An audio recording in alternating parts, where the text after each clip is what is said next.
They've survived amid turmoil for months, their season morphing into the NBA's most compelling reality show, or, as some have called it, spectacle. The must-watch Cleveland Cavaliers have been hardened by the nonstop drama around them. So it's not a surprise they're calm despite trailing the Boston Celtics 2-0 in the Eastern Conference Finals.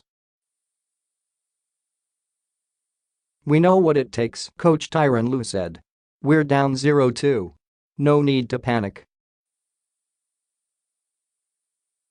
We know what we've got to do," added All-Star forward Kevin Love on the eve of Saturday's, Sunday, PHL time, Game 3.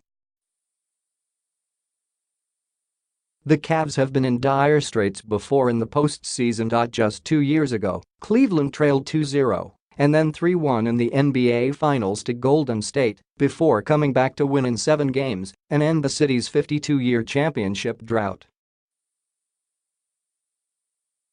And back in the 2007 playoffs, LeBron James rallied the Cavs from a 2-0 deficit against Detroit, the hardwood king commencing his legacy by scoring Cleveland's final 25 points during a Game 5 road win.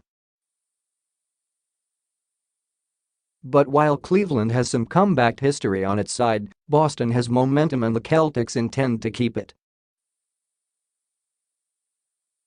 "We're just gonna try to use it," said forward Marcus Morris, "and write it. As expected, James responded from a subpar performance in Game 1 by scoring 42 points with 12 assists and 10 rebounds in Game 2. Still, the Cavs lost, and the lack of production from several teammates, most notably guards J. R. Smith and George Hill. They have been totally outplayed by Jaylen Brown and Terry Rozier so far, and that could be deflating. Not to the Celtics, who gained confidence in shrugging off James' haymaker. That's a game changer in itself," said Morris, one of the many defenders Celtics coach Brad Stevens is using on James. "LeBron came out and did everything he could. To his guys, they see that, and they still came up short. That's a feeling going back up, it kind of puts you in a mood you don't want to be in." Speaking of moods, James, who hasn't spoken to the media since Tuesday's, Wednesday, PHL time, game, screamed an obscenity in frustration while working on his jump shot following practice. He made 12 straight before a miss, but James, who is seeking his 8th straight finals, knows he's going to need to be near perfect from here on out. James, Love, Smith, and Tristan Thompson are the only holdovers from Cleveland's 2016 title team, which mounted its historic comeback in the finals and now must rally again.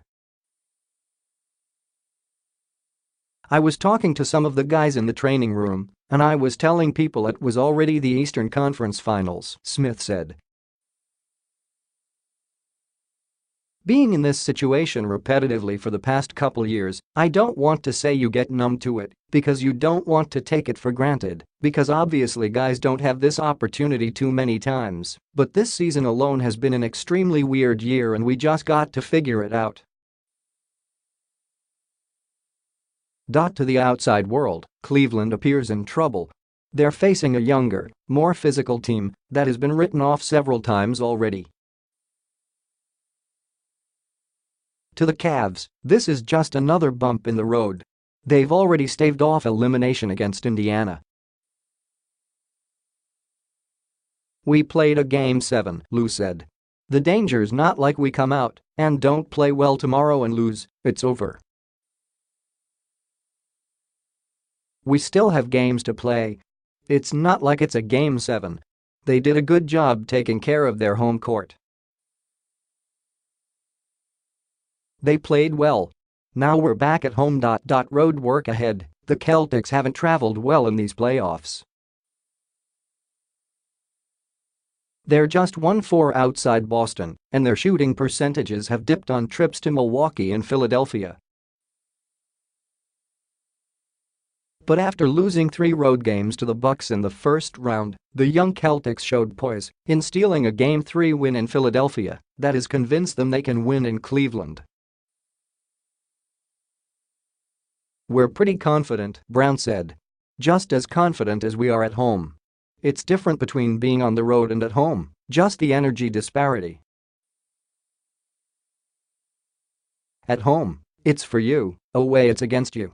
But if you do what you're supposed to do, and you are who you are, it'll show home or away."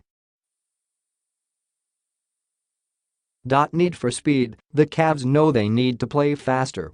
On too many occasions in Games 1 and 2, Cleveland was slow bringing the ball up the floor, which allowed the Celtics to get back and set up their defense.